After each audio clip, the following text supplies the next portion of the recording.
नमस्कार, आज हामी रेखा's किचनमा पनीर चिली बनाउन जाँदैछौँ।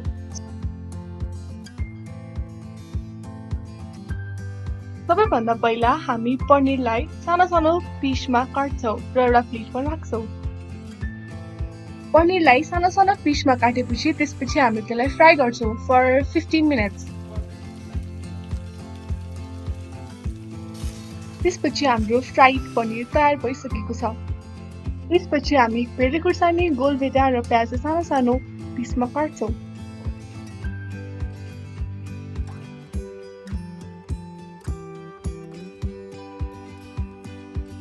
अब सबै तरकारी काटिसकेपछि हामी प्याजलाई सबैभन्दा पहिला 1 मिनेट पकाउँछौँ। त्यसपछि क्याप्सिकम एड गर्छौँ र त्यसलाई पनि 1 मिनेटसम्म फ्राई गर्छौँ।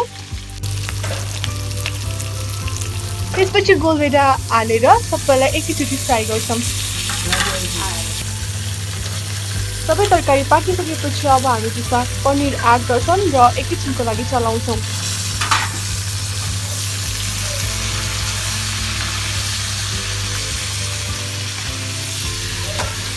त्यसपछि हामी स्वाद अनुसार नुन हाल्छौँ। त्यसपछि हामी 1 चम्चा सोया सस हाल्छौँ। त्यसपछि 3 चम्चा केचप हाल्छौँ।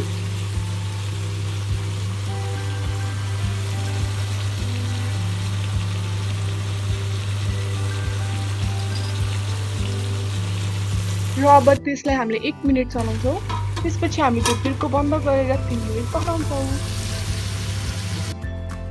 अब हाम्रो पनिर चिली तयार भएको छ।